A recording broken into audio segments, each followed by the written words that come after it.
Hey guys, just a little blurb before we get into today's video. The last 2 days I've tried to do a video about the events in America and things keep acting up, whether that be my camera or it won't export from my program. So I'm taking that as God saying for me to keep my mouth shut. So just ignore that, and now we're to some karate stuff.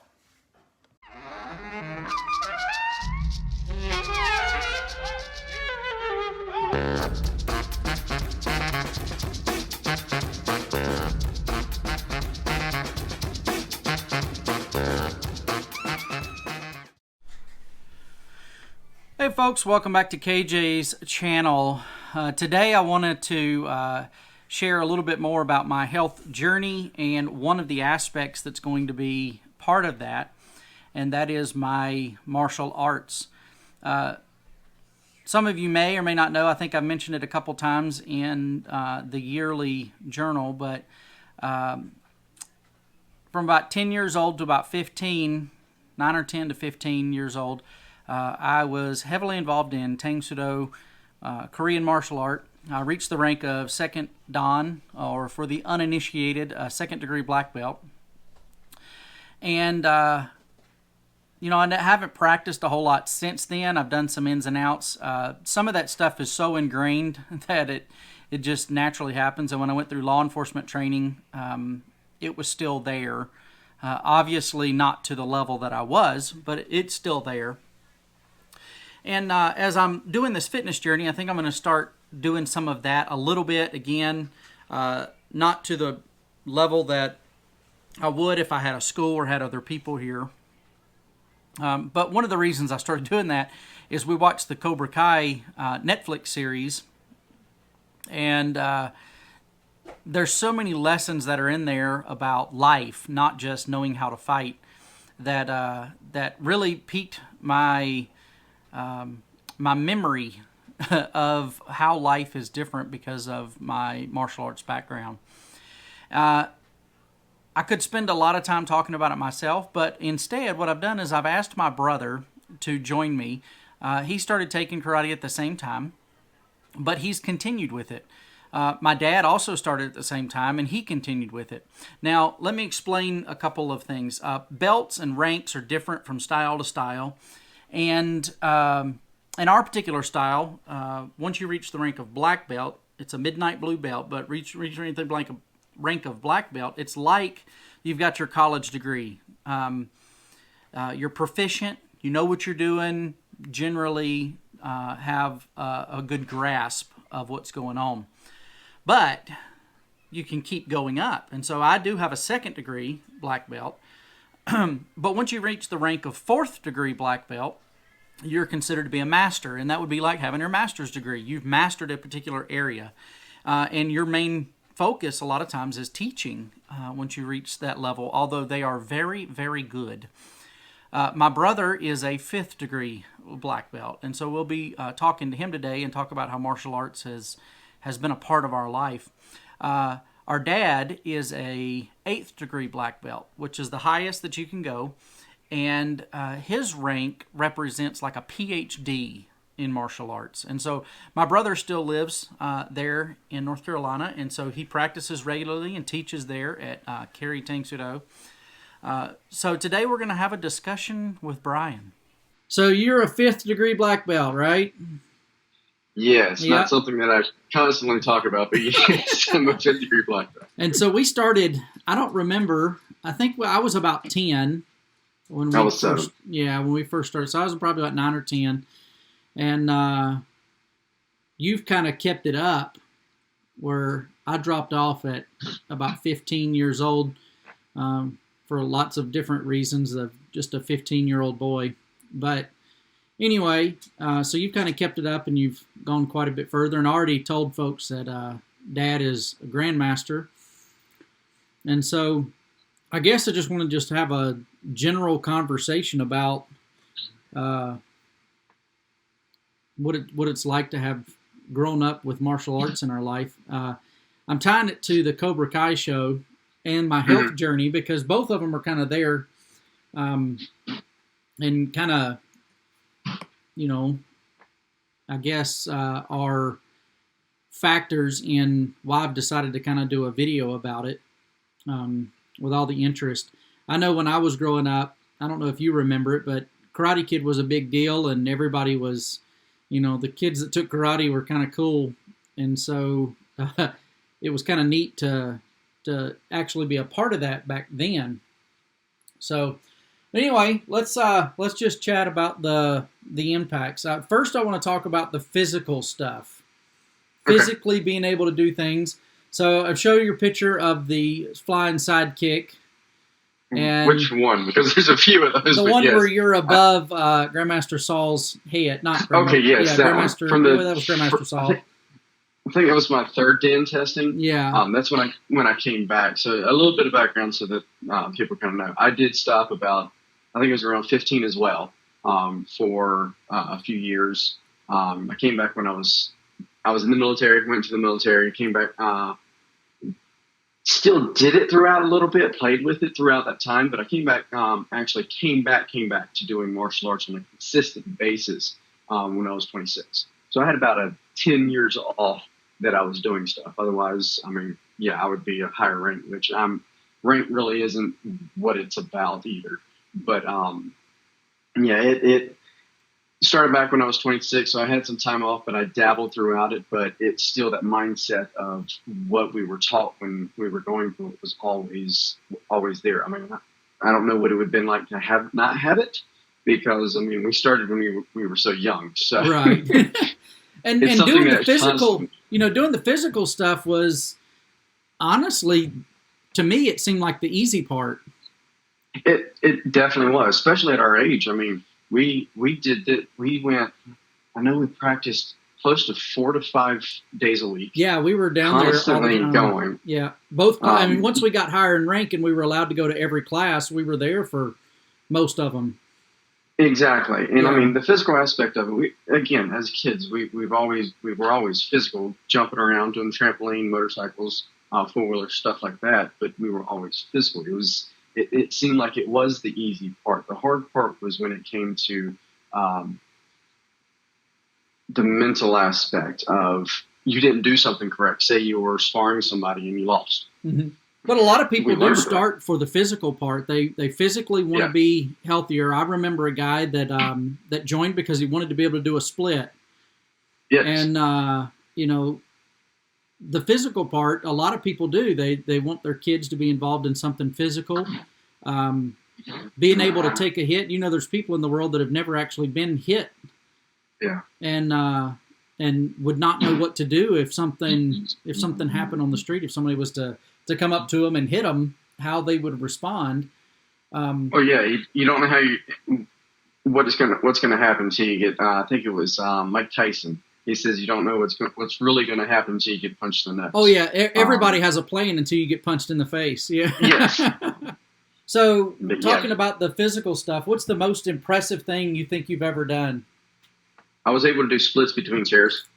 I used to be able to do both sets of splits, the American and then the other one. I could do those between chairs. Didn't have an issue. Really enjoyed it.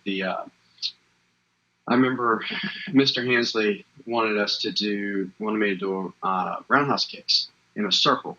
Basically, I had my foot above my head and doing a circle around with a roundhouse kicks. Can I do that now? No, I can do it in a chest level or something, but I can't do it like where it's straight up. A lot of people see the flying sidekick as being impressive. I could still do that now. I don't have an issue doing that by any means. But my flexibility to consistently kick as high as that's something that I found impressive to be able to do. Tang Soo Do, that's one of its markers is the high kicks. That's what it's known for. That's what people remember. I remember doing, kicking frisbees out of people's hands that were, several feet above my head. With a jump front snap kick, and I could kick that chain that was in the dojang that we held the bag from. A lot of that stuff was really impressive, and being able to do the fancy kicks. But yeah, the physical abilities is what gets a lot of people into martial arts, and they want to be able to do those types of things. And honestly, when you're GUP rank, that's what you spend most of the time focusing on. Oh yeah, definitely. When you're a GUP, when you're the lower ranks, the biggest thing that you're going to spend time on is your foundation, is the ability to do the stuff, and it's going to be repetitive motion over and over and over and over, right? And setting up that box of, okay, when the time happens, what is your what path have you kind of set for that aspect of it? Where's your arms going to be? How are you going to do it so that your body automatically goes through those mechanical motions that you've kind of set into place versus just flow? Well, and I think that's why even now, as rusty and as rough as I look, the foundation is still there, and that's why I can still do a lot of the things. And I've been out of law enforcement now for 15 years, but when I was in law enforcement, I hadn't practiced in a long time, but I still had a lot of the things that were there that were foundational. But the things that you learn from first degree to fourth degree prepare you for that next little bit.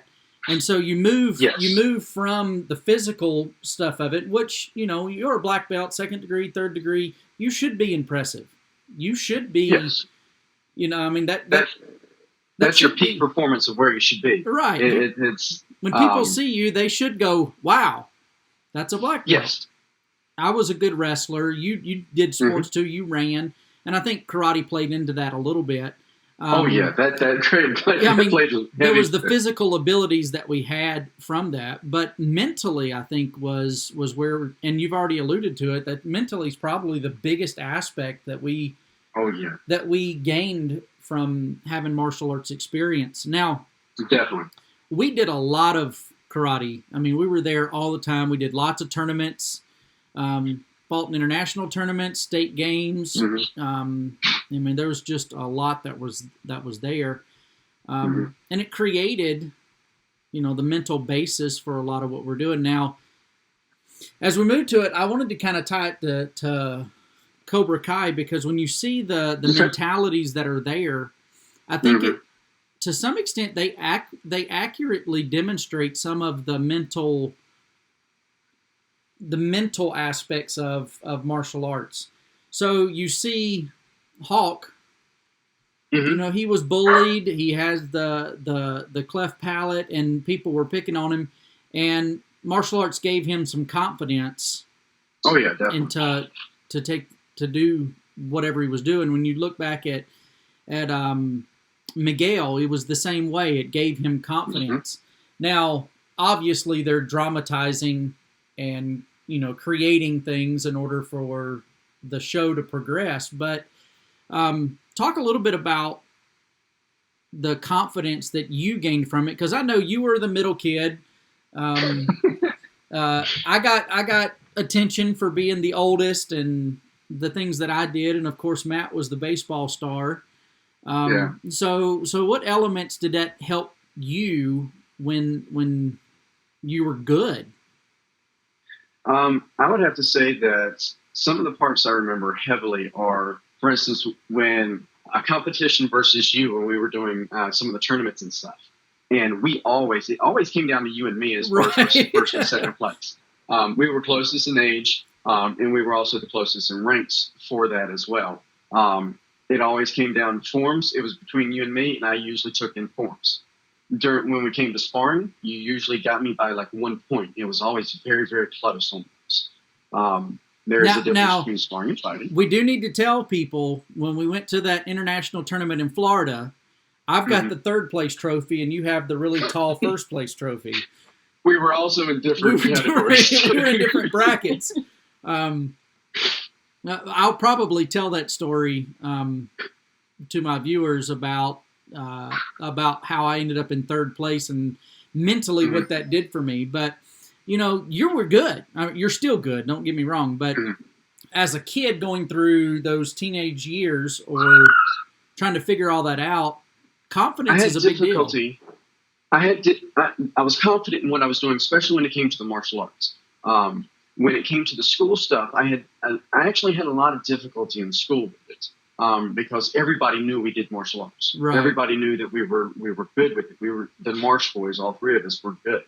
But that didn't.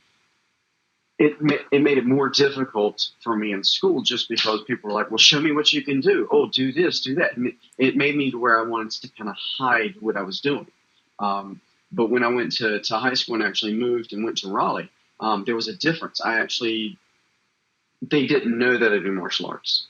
And because they didn't know I knew martial arts, it made it a little bit easier for me to actually kind of not hide so much of what I could do. And that's when I got into the cross country and running and being more physical, and wound up curving the physical aspects of the martial arts and my mental portion of it to be able to go into different areas. And it helped out with my confidence of like, oh, yeah, I can actually do this. I didn't have to prove to anybody that was bad either. Yeah, but that confidence also brings up that aspect that you mentioned, that most martial artists that I know that are real martial artists, not somebody who just went and bought a belt, don't wear the Cobra Kai coats and go together as a gang. They don't do that.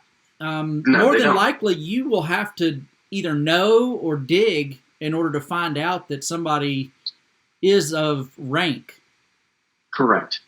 Again, it came down to, yes, you have to dig to find out what rank people are. And that's why when you introduced it as 5th degree black belt, it's like, yeah. Okay. But in our American culture, that's what people want to hear. And that's played out in the first Karate Kid movie when Daniel's like, well, what belt are you? And he's like, brown belt, J.C. Penney. But once you have the physical stuff and you start to work in the mentality of it, you realize that doesn't mean as much to martial artists as people think it does. Exactly. It doesn't, because it winds up being more of an ego thing. Right. When people are like, oh, well, I'm a black belt. It's like, congratulations, especially once you get higher rank. It's congratulations, you graduated high school. That's you just got out of college. college. You earned that. That was that thing that they post on Facebook is, how long does it take an average person to reach black belt? Well, an average person never reaches black belt. Doesn't exactly. It takes somebody special. It's a great accomplishment. So when somebody does get there, it's not I'm still higher ranked than you. It's a congratulations. Right. I know how much work that takes, but I do want to, because that foundation is there, at least be able to knock some of that off and to say, all right, my body still remembers how to do this. Yes. And physically, I'm looking back at it, trying to do the physicality part of it. But in doing that, it made me really think about all of the mental aspects and the things that you mentioned. So when you went from, because you quit for a little while, and then you went into the Air Force, and you dealt with some different things. I did the same. Well, I didn't do the same thing, but I went into law enforcement, and both of those are martial in their basis. You're I don't even know what the right word is, but it's force based or defense based type of things. So as a cop, I got in like real fights. Have you ever had to actually really use martial arts in a real life situation? Mental aspect more than physical. Right. There have been physical aspects up to it, to where I defend myself and get into a situation of like, hey, neither one of us really want to do this. Do you want to push this forward? To answer your question, most of mine have been more mental than physical, because I've put myself in situations where I didn't have to use it that way. Well, and I guess your experience in the Air Force, it wasn't one where you were hand to hand with the enemy. No, I was playing with airplanes. Right. Whereas in law enforcement, I got called to places where people were already mad and agitated. I guess all of this started when I asked if you'd ever actually been in, like a real hand-to-hand situation, which most people are going to go through their entire life and never have to actually be in a hand-to-hand confrontation unless they're in, a job that puts them in those situations. And there are people that thrive on that. Oh yeah, there's hand-to-hand people that go combat. around looking for fights all the time, Exactly. and I know there are some martial arts that are out there that tend to attract those type of people. They want to be able to fight, Correct. and they want to fight. But I think as you reach the higher levels, and at least for me, I wasn't even that high at second degree. It got to the point where I just didn't want to fight anymore, or that Right. wasn't like you already said it. Sparring is not. I mean, that for a lot of people, that's the first thing. Oh, when can we start fighting? Then after you get a little bit older, I really enjoyed the sparring when we were kids. I enjoyed the forms as well. But sparring as I was young, I loved doing it. I loved the Friday night sparring that we did. Yeah. The competition with each other and taking hits and stuff because I was good at it. Sparring was fun. It was awesome. But yes, as we were saying, when you get higher ranks, it's not about specifically the sparring and the fighting, the physical. Well, that's where the next part comes into it. Is I was reading a set of books, and it kind of enlightened me. I kind of understood right when there was an aha moment when he said it. Is that you can only fill a cup up so much. You can have a cup, and you can put a bunch of water in it until it's full. Well, how do you get that cup unfull? You have to pour it out. So if you're pouring it out into somebody else, you're teaching. You're actually going to be able to put more into yourself and learn more. Because you're going to go back over those basics now. It's like, oh, I want to make sure I'm teaching them correctly. Right. I want to make sure it's done correctly. So you're going back over your basics and making sure that your stuff is better. So you're actually getting better by teaching somebody else. And that's actually where the third, fourth, fifth, and once you get closer to that master area, sharing your knowledge is actually what makes you better versus just constantly trying to be the frontline person. Right. And you know that in the third season of Cobra Kai, when he reads the letters that Miyagi wrote back to Okinawa, that's part of what he said. Is he was without focus. He didn't have anything to do until he had a student to pour into. And I think there's a fundamental shift that happens as you progress through martial arts, where you start off with a very selfish reason for starting. Mm-hmm.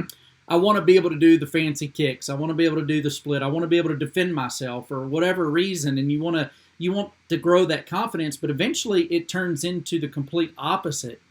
Well, you said something earlier in the conversation about how Tang Soo Do was known for the high kicks and everything like that. And I've gotten to the point at this point, I don't care to do high kicks. My kicks are typically about chest level and down. Right. And not because it's the physical aspect. Yeah, partially. It takes a lot more energy and a lot more effort for me to get my foot up to someone's head and be able to kick. Can I still do it? Yes. Is it something I'm really going to use? No. So it gets to the point of where it's I never saw Grandmaster Janju Kim really do any kicks above the waist per se. And what a lot of people, they want to see that level and see the prettiness of a lot of what the movies show. And a lot of what the movies are showing these days are not realistic. Now, some of the stuff in Cobra Kai were very good.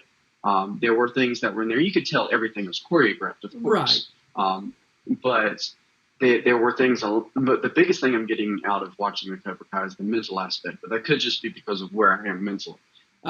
One of the elements that made me chuckle when I was watching Cobra Kai was when an adult showed up to class, and he was like, "This is more like a kid thing."